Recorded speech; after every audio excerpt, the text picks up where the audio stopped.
ഈ ആണവ പരീക്ഷണം പോലും നടത്താൻ സമ്മതിച്ചിരുന്നില്ലല്ലോ അമേരിക്ക ഉള്ള സമയത്ത്. അമേരിക്ക അത് കഴിഞ്ഞ് വാജ്പേയിയുടെ സമയത്തായിരുന്നല്ലോ അത് നടന്നത്. അമേരിക്ക അവരുടെ ഒപ്പം എത്തും എന്ന് സംശയം തോന്നിക്കഴിഞ്ഞാൽ ആരെയും കട്ട് ചെയ്യും. നിങ്ങൾക്ക് ആണവ പരീക്ഷണമൊക്കെ നടത്താം, പ്രൊവൈഡഡ് അമേരിക്ക പറയുന്ന ടേംസിൽ പോകണം. എല്ലാ കാര്യങ്ങളും അമേരിക്ക അറിയണം. അവരാണവ പരീക്ഷണം നടത്താൻ സമ്മതിക്കും, കുഴപ്പമൊന്നുമില്ല. ബട്ട് അവരെ വെല്ലുവിളിക്കുന്ന പവറിലേക്ക് നിങ്ങൾ വരുമെന്ന് കണ്ടു കഴിഞ്ഞാൽ അവർ നിങ്ങളെ വെറുതെ വിടില്ല. അതിൽ അവരുടെ ഭാഗത്ത് തെറ്റില്ലെന്ന് എല്ലാ ലോകരാജ്യങ്ങളും അങ്ങനെയാണ്. എനിക്കൊരു ശത്രു ഉണ്ടായി വരാൻ ഞാൻ സമ്മതിക്കുമോ? ഞാൻ അവനെ അപ്പം തന്നെ വായിച്ചത്തെ അവനെ ശ്രദ്ധിച്ചോ, നമ്മൾ രണ്ടുപേരും ചേർന്ന് അവനെ അങ്ങ് വകവരുത്തും. പിന്നെ ഞാൻ നോക്കിക്കഴിയുമ്പോൾ വായിച്ചത്ത് എനിക്കൊപ്പം തലപ്പൊക്കത്തിലേക്ക് വരുന്നു, സമ്മതിക്കില്ല. കാരണം it's A question of my survival. വ്യക്തി ജീവിതത്തിൽ നമുക്ക് ഈ പ്രിൻസിപ്പിളൊക്കെ പാലിക്കുക, ആരെങ്കിലും വലുതായിക്കോട്ടെ ചെറുതായിക്കോട്ടെ എന്നൊക്കെ പറഞ്ഞു. രാഷ്ട്ര ജീവിതത്തിൽ അത് പാടില്ല. നമ്മളുടെ ശത്രു നമ്മളോടൊപ്പമോ നമ്മളെക്കാളോ ശക്തനാകുന്നത് നമ്മൾ സമ്മതിക്കരുത്. അതാണ് നമ്മൾ ചെയ്ത ഒരു കുഴപ്പം. പാകിസ്ഥാനിലെ കഹൂട്ട റിയാക്ടർ ഇസ്രായേൽ നമുക്ക് ഓഫർ തന്നതാണ്. റീഫ്യൂൽ ചെയ്യാൻ രാജസ്ഥാനിലോ ഗുജറാത്തിലോ റീഫ്യൂൽ ചെയ്യാനൊരു സ്ഥലം തരിക. ഈ കഹൂട്ട റിയാക്ടർ ഞങ്ങൾ ഇല്ലാതാക്കി തരാം. നിങ്ങളൊരു പ്രസ്താവനയും എഴുതിക്കോ. ഇസ്രായേൽ ഞങ്ങളുടെ സമ്മതമില്ലാതെ കാണിച്ച ധിക്കാരമാണിത്. ഞങ്ങൾ അറിഞ്ഞില്ല ഇസ്രായേൽ റീഫ്യൂൽ ചെയ്ത കാര്യം, ഞങ്ങളെ തെറ്റിദ്ധരിപ്പിച്ചു. ഞങ്ങളുടെ ശബ്ദത്തിൽ ഇസ്രായേൽ സംസാരിച്ചിട്ട് റീഫ്യൂലിനുള്ള സൗകര്യം ചെയ്തു കൊടുത്തു എന്നൊക്കെ പറഞ്ഞ് നിങ്ങൾ തട്ടിക്കോ. യുണൈറ്റഡ് നേഷൻസിൽ ഞങ്ങൾക്കെതിരെ പ്രമേയം കൊണ്ടുവന്നോ? You do everything. ഇനി ഞങ്ങൾ ഇസ്രായേലുമായിട്ട് മിണ്ടുകയില്ല എന്ന് പ്രഖ്യാപിച്ചു. ബട്ട് റീഫ്യൂലിങ്ങിന് തരിക, നമുക്ക് ഈ കോമൺ ശത്രുവിനെ ഇല്ലാതാക്കാം. This was their offer. Moshe ദയാൻ്റെ ഓഫറായിരുന്നു. We did not agree. Panchsheel തത്വം, മഹാത്മാഗാന്ധി, ബുദ്ധൻ എന്നൊക്കെ പറഞ്ഞു അവർ റിയാക്ടർ ഉണ്ടാക്കി.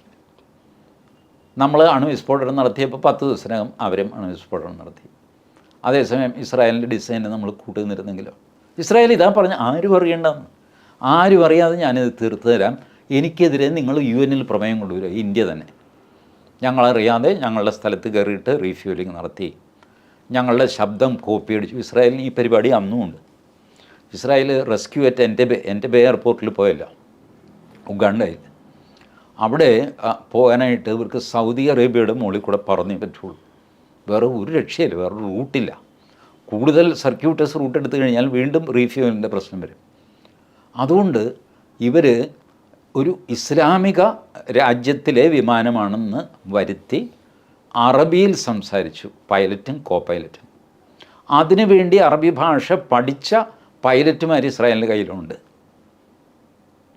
എന്നിട്ട് അറബി ഭാഷയിൽ സംസാരിച്ചപ്പോൾ സൗദിക്ക് സംശയമൊന്നും തോന്നിയില്ല. പോകുന്ന വിമാനം അവർ തമ്മിലുള്ള സംഭാഷണമൊക്കെ കേൾക്കുന്നുണ്ട്, പെർഫെക്റ്റ്. ഏതോ ഇപ്പം ജോർദാൻ്റെ അവൻ്റെയൊക്കെ CU2 എന്നൊക്കെ പറഞ്ഞ് നമ്പേഴ്സ് ഇട്ടാലല്ലോ കളിക്കുന്നത് കൺട്രോൾ ടവറിൽ. ആർക്കും ഒരു സംശയം തോന്നിയില്ല. അങ്ങനെയാണ് അവർ ഉഗാണ്ടയിൽ എൻറ്റബെ എയർപോർട്ടിൽ പോയിട്ട് അവരുടെ ആൾക്കാരെ രക്ഷിച്ചുകൊണ്ട് വന്നത്. ദിറ്റ് ഇസ് ഇസ്രായേൽ. അപ്പോൾ നമ്മൾ പക്ഷേ ഇത്തരം സാഹസത്തിനൊന്നും പോവില്ല. നമ്മൾ ഈ വേണ്ടാത്ത ന്യായമൊക്കെ പറഞ്ഞുകൊണ്ടിങ്ങനെ ഇരിക്കും. മറ്റൊരു രാജ്യവും ഇതിന് ഒരു വിലയും കൊടുക്കുന്നില്ല.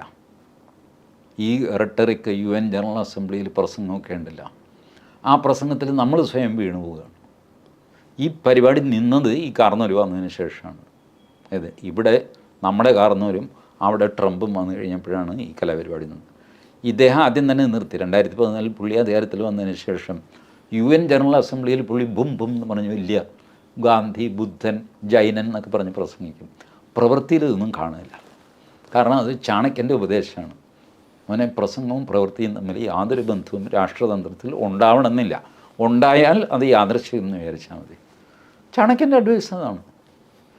ചാണക്യൻ്റെ അഡ്വൈസിൽ നിന്ന് പുറപ്പെട്ടതാണ് പഞ്ചതന്ത്രം. നമ്മുടെ വിഷ്ണു ശർമ്മൻ്റെ പഞ്ചതന്ത്രം. പഞ്ചതന്ത്രത്തിലെ ആദ്യത്തെ തന്ത്രം ഏതാ? മിത്രഭേദം ആണ്. 2 മിത്രങ്ങളെ തമ്മിൽ തെറ്റിക്കുന്നത് എങ്ങനെ? ഇതാണ് പഞ്ചതന്ത്രത്തിലെ ആദ്യത്തെ കഥ. സത്യമല്ലേ?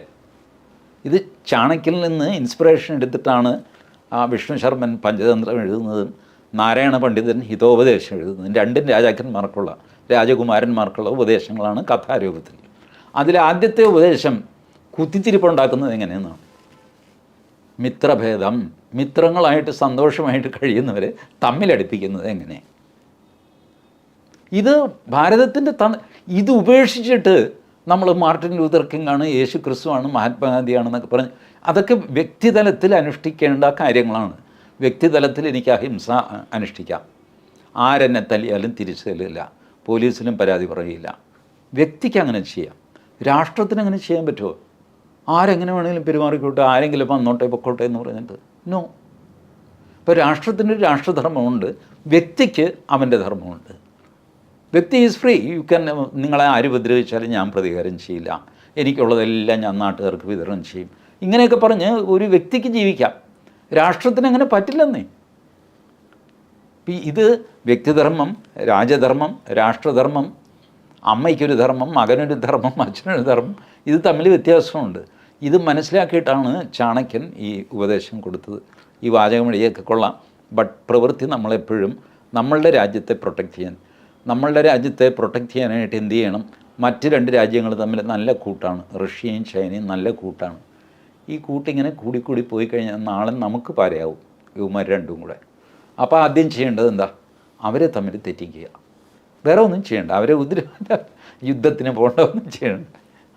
എന്തെങ്കിലും സൂത്രപ്പണിയൊക്കെ പറഞ്ഞ് അവരെ തമ്മിൽ തെറ്റിക്കുക. അതിനെയാണ് പച്ച മലയാളത്തിൽ കുത്തിത്തിരിപ്പ് ഒരു തന്ത്രമായിട്ട് ആദ്യം പഠിപ്പിച്ചത് വിഷ്ണു ശർമ്മനാണ് പഞ്ചതന്ത്രത്തിലൂടെ. ഇതായിരിക്കണം രാഷ്ട്രത്തിൻ്റെ നയം.